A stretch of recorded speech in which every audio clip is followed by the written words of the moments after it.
Мөн одоо яг одоо бас тусгайл ажилтаа, чухал ажилтаа байгаа хүмүүс байх юм бол энэ хичээл маань та бүхний орж байгаа систем болох өвчтөд дээр хариулагдаад үлдэх учраас та бүхэн эргээд энэ хичээлийг нөхөж үзэх бас боломжтой байгаа. Тэгэхээр ажиллаа зөвхөн бүрэн боломжтой. Нэгд энэ дээр өөр контакт аваад олцож байгаа та бүхэн маань энэ хичээлийг аваад сүүлийн хичээлийн хоорондоо бүгд зарим одоо тодорхойгүй байгаа зүйл ч юм уу тэг одоо тестээр зарим тестүүдийн хариулт ч юм уу те энэ зүйлүүдээр ярилцах бүрэн боломжтой. За миний хувьд өөрийгөө танилцуулъя. За би өмгөөлөгч биш гэдэг хүн байна. За 2015 онд Монгол Улсын их сургуулийн хуулийн сургуулийг төгссөн мэргэжүүлж мэргэжилтэй. 2016 онд төрийн албан шүүх байгууллагад ажиллаж ирсэн. 2018 онд хуучин сонгуулийн орд тэмцээд хуучин албаны гишүүн болж болсон. За 2019 онд Улсын ард нэгжийн шүүгчдийн коллеж мөн суралцсан. За 2020 онд Монголын өмгөөлөгчтэй албаны гишүүн өмгөөлөгч болсон. За одоо хүртэл өмгөөлөгчөөр ажиллаж байгаа юм байна.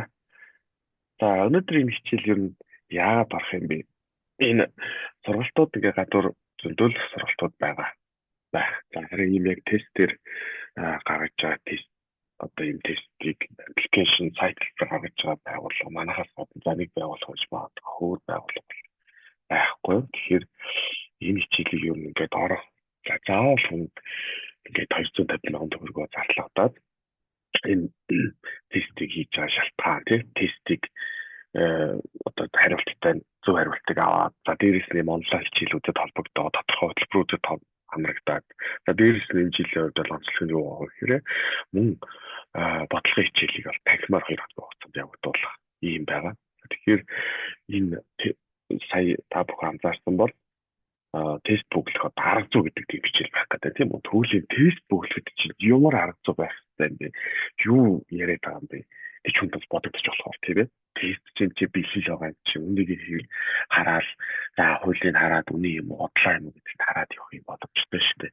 Заавал тест дээр арга зүй гэдэг зүйл байд юм уу гэж бодож байгаа бол бас нэг тодорхой хэмжээний та бүхэн тест бүглэхэд шаардлагатай байж болох юм хичээлийн талаар өнөөдөр ярилцлаа гэсэн. Хичээлээс илүү одоо нэг танин мэдгүй л зүйл гэж болно.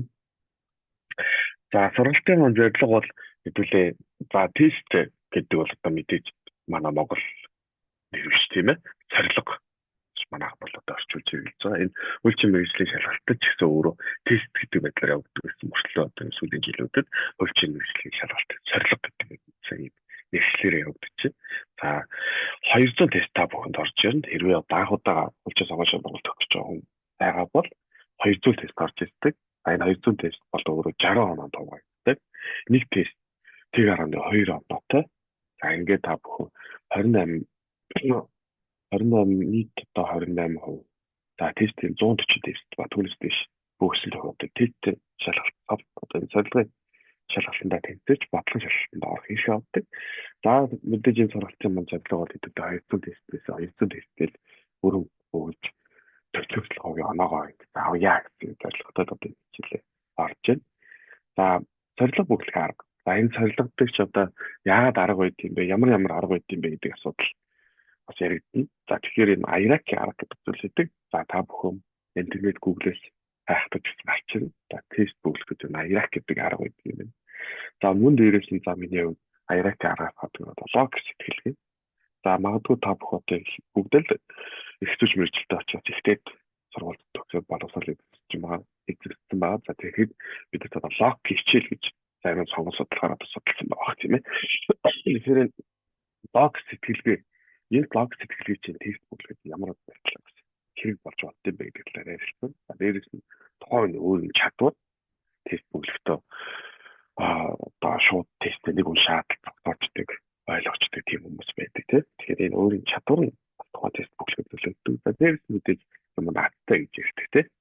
Би ерөнхий шалгалтын дээр дан би хариултын бүгэлцэж би 500 донор гэжтэй 600 донор гэжтэй хүмүүс ихийг таардаг тийм ээ. Тэгэхээр өөрийн ард гэдэг зүйл бас байхыг үгүйсэхгүй. Гэхдээ ард бол өөр хөдөлмөрийн үдэн. За тэгэхээр энэ дөрвөн зүйлийн талаар хэлээ өнөөдөр тодорхой хэмжээнд ярилцъя. За энэ IRAC-ийн арга гэдэг маань IRAC гэдэг юм IRAC гэдэг нь тусдаа ингээд үгнүүдийн товчлол байна. За энэ IRAC-ийн арга гэдэг нь монголоор ингээд товчлоод үзэх юм бол бус өгөгдлийг таньж мэдээ. Бус за тухайн хуулийг олъё. За тэгвэл тэр хуулийнх нь мөн чанар онцлог нь юу юм? За эргээд энэ дээрээ үнэлээд хэдүүлээ асуултанд хэрхэн хариулах гэдэг. Энийг л IRAC арга гэж монголчууд хэлдэг. За аливаа та бүхэнд их сургууль байж хаад бодлого тааштай тэгээд бодлого орж ирэл төсөлтийн шалгалтч гэдэг өдөр тутмын шалгалт бодлого орж ирдэг тийм ээ. Энэ бодлогон дээр туутай сайн уншаа гэж бүхэл бүхэл хэлж байгаа. Туутай. За бодлогын өгөгдлийг хэлээд маш сайн. За дээрэс нь асуултыг сайн уншаа. А тодорхой тэр асуулт нь өөрөө хуулийн нэг асуулт гэдэг. За энэ хуулийн ч юм уу юу юм. Эсвэл онлайн асуултууд гэдэг тийм ээ. Одоо та бүхэн энэ жилийн үндсэн хөвгтөр маш олон онлайн асуултууд орж ирсэн байгаа. Тэгээ нэмэгдээд орж ирсэн 50 асуулт явна. За тэгэхээр энэ асуултууд дээр хуулийн хэдүүлээ авах чухал. За түүнтэй тухайн хууль өөрийн гэсэн мөн чанартай байдаг. Бүх хуулиудын та бүхэн нэгдүгээр зүйл дээр тухайн хуулийн зорилго зорилт гэдэг тийм ээ. За энэ хууль маань ийм зорилготой шүү.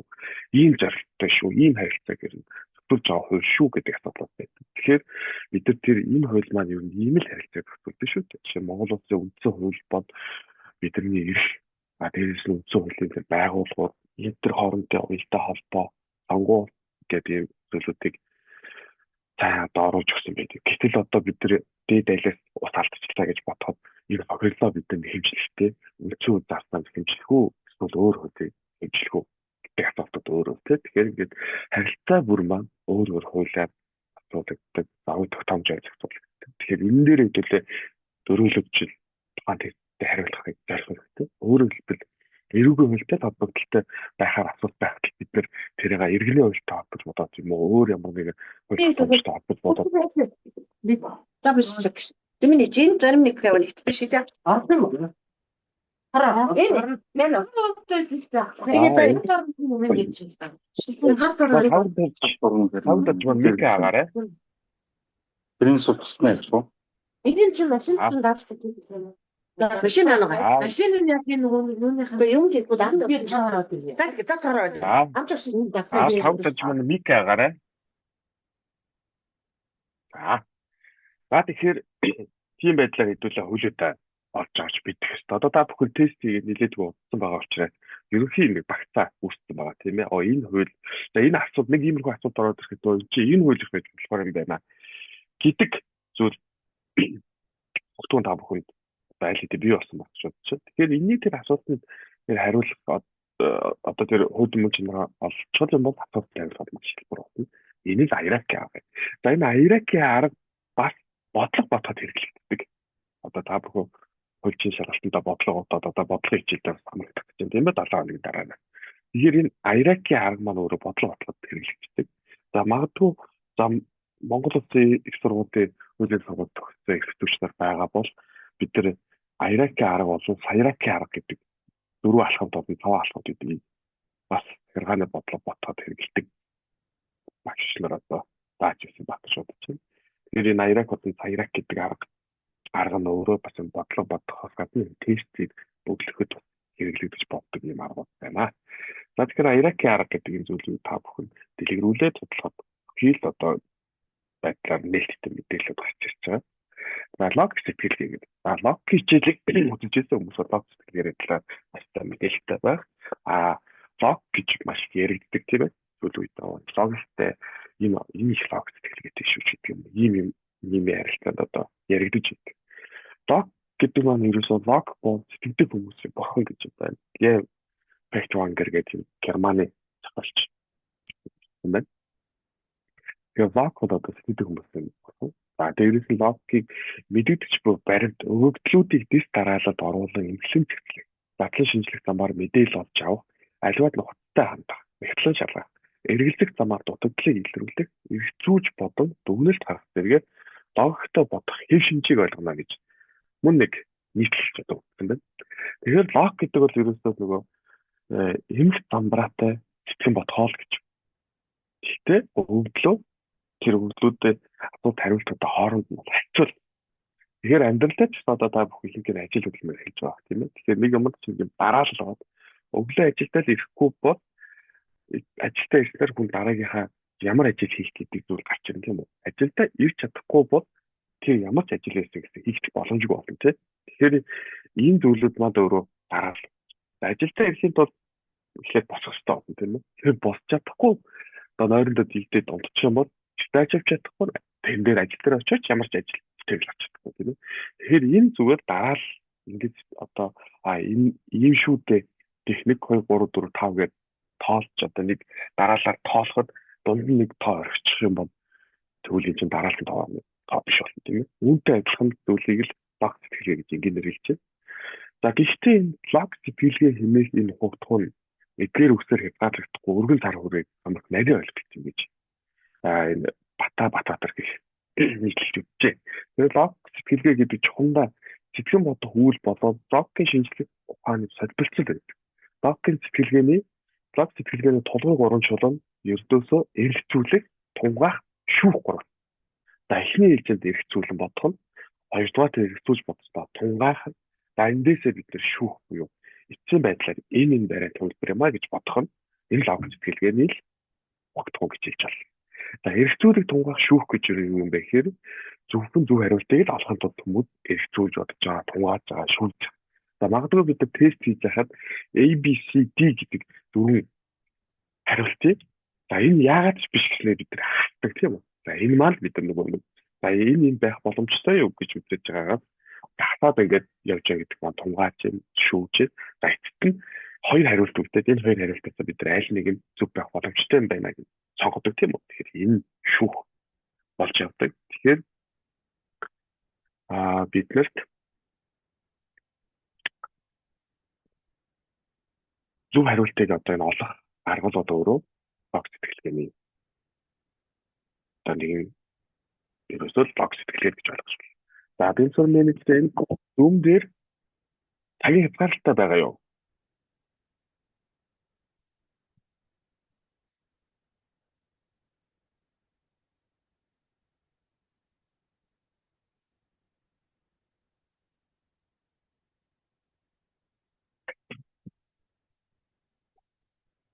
Тэгэхээр энэ зөв хариултыг олох зүйл маань өөрөө лог сэтгэлж байгаа.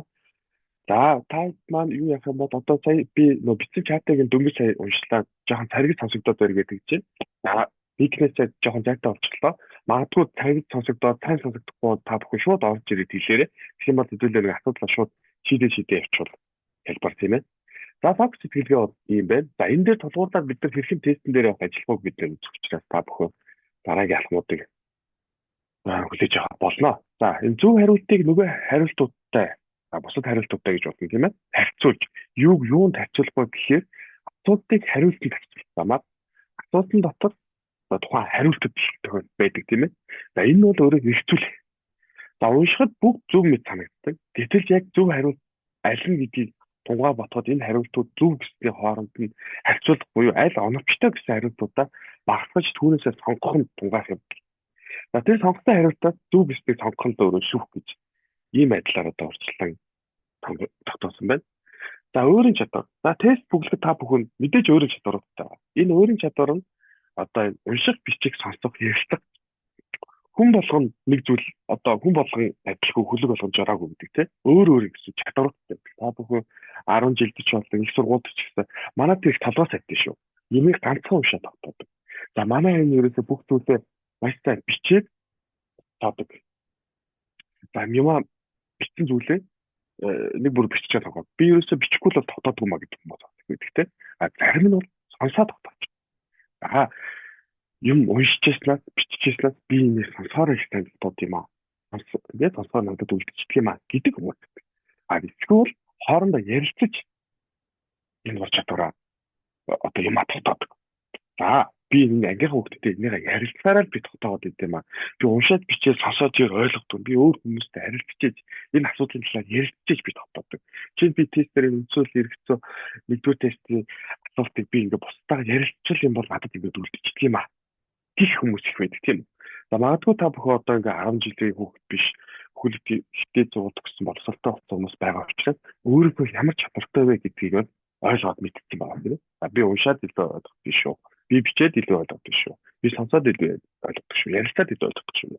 Тэгэхээр энэ чадвар дээр тулгуурлаж та бүхэн тесттэй бэлтгэл бас зүгээр.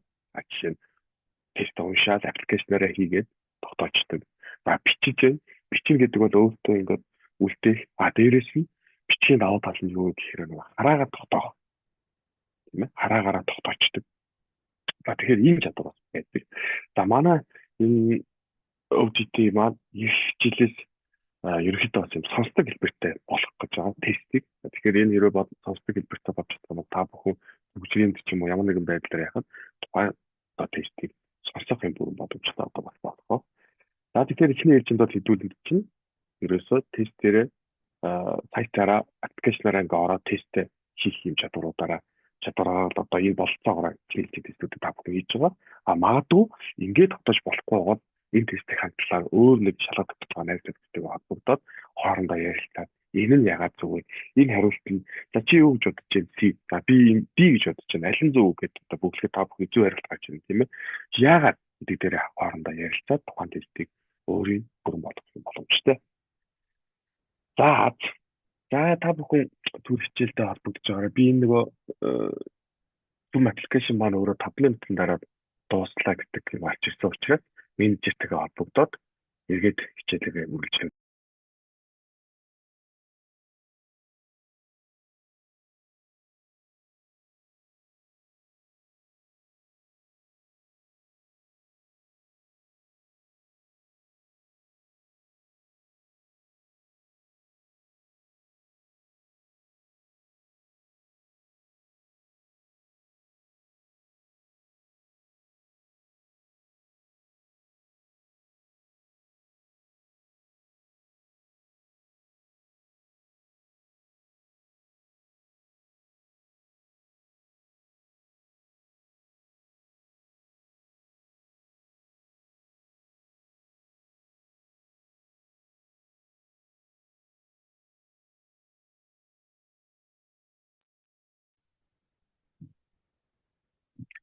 За хичээлээ үргэлжлүүлье.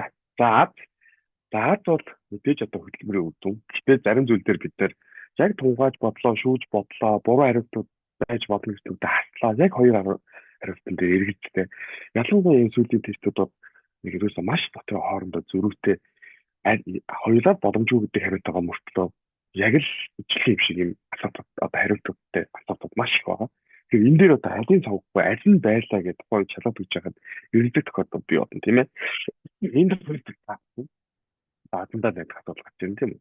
Гэтэ азандаа найдахаас гадна та бүхэн маш сайн тесттэй хийгээд өөрийнхөө ингээд хараагаар тогтоочдөг ч юм уу ямар нэгэн байдлаар тогтоочих юм бол заавал гэдэг тест хийх боломжтой шүү.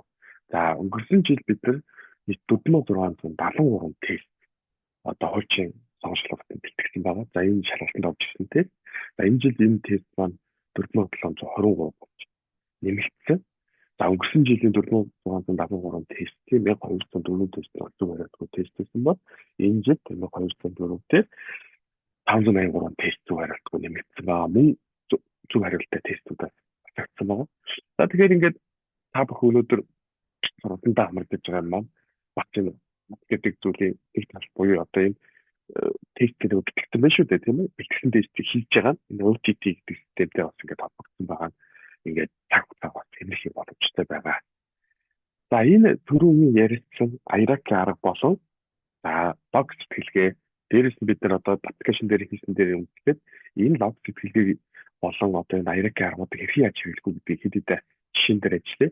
За энэ асуулт нэг аль нь Монгол Улсын үндсэн хууль тухайлсан Монголын ард түмний эрхэм зорилго вэ? Монгол Улсын үндсэн хуулийн эрхэм зорилго дээр. За энэ хариултууд их орондоо хүмүүлэг иргэний нийгмийг цогцлуулан хөгжлүүлэх гэж байна. Би хариултанд баян дэлхийн улс орнуудтай эглэдэн их оронд иргэний хатсан нийгмийг цогцлуулан хөгжүүлэх. Чи хариултанд их орондоо иргэний хатсан хүмүүлэг нийгэм цогцлуулан хөгжүүлэх. Би хариултанд их оронд Сэлгэллээ шүү. За би хариултанд их орондоо хүмүүлэг иргэний хатсан нийгэм цогцлуулан хөгжүүлэх. За ийм хариулттай асуулт нэг дээр. За тэгвэл энэ асуулт нэг дээр бид нэр за лог сэтгэлгээ болон Iraq арга гэх юм уу ийм байдлаар бодож үзье. За үндсэн хуулиар бид нар мэдж байгаа бол За үндсэн хөлн дээр ерөөсөө зорилго гээд хэд хэдэн өгүүлбэрүүдийг 1 2 3 гэж дугаарлаагүйгээр урдаа нэг одоо 650 ч юм уу ийм маягаар тэмдэглэсэн байдаг тийм. За тэгэхээр энэ дээр чижээр мэдчихэж байгаа хүмүүс бол мэдээж энийгээ хийчих юм. Харин мэдгүй байгаа хүмүүсийн хувьд бол аль нь үж болохгүй гэдэг дээр хэдүүлээ тунгааж бодъё. За энэ дотор ингээд ажиглаж идэл 3 хариулт бол ерөөсөө хоорондоо маш төвтэй хариулт байна тийм ээ. Их хоорондоо гэдэг байдлаар хэлсэн. Их хоорондоо. За эхнийх нь хүмүүнлэг иргэний нийгмийг зохицуулах хөгжүүлэх гэвэл дараагийн чи хариултанд их хоорондоо иргэний ардчилсан хүмүүнлэг нийгэм зохицуулан хөгжүүлэх. За би хариулт нь их хоорондоо за хүмүүнлэг гэдэг AD 2-оор эхний хэсэг жил явж байна. За иргэнийгээ харин таслал аваад хүмүүнлэг иргэний ардчилсан нийгэм зохицуулан хөгжүүлэх гэдэг маягаар байна. За тэгвэл би хариулт байна. За энэ дэлхийн улс орнуудтай эвлэлдэн их оронд иргэний ардчилсан нийгмийг зохицуулан хөгжүүлэх. За тэгэхээр үндсэн хууль бол бидний одоо та бүхний ерөөсөө суурь хувьд байгаа тийм. Суурь хувьд. За үндсэн гэж дэнээс авахгүйдаад энэ бол ерөө basic буюу хамгийн суурь бидний ерөөсөө одоо магна хууль гэх юм да тийм. За та бүхэн хичээл дээр хэрвээ онлайн хичээл дээр ч юм уу зааж хахад хууль тогтоомжийг хуулиудыг бид нар ингээд пирамид гэдэг төсөлье. Тийм бол пирамидын орой хэсэг одоо өөрөө үндсэн хууль юм шүү. Би ч одоо багш нараас зааж өгдөг тийм ээ. За тэгэхээр орой хэсэг бол маш жижиг байгаа. Маш жижиг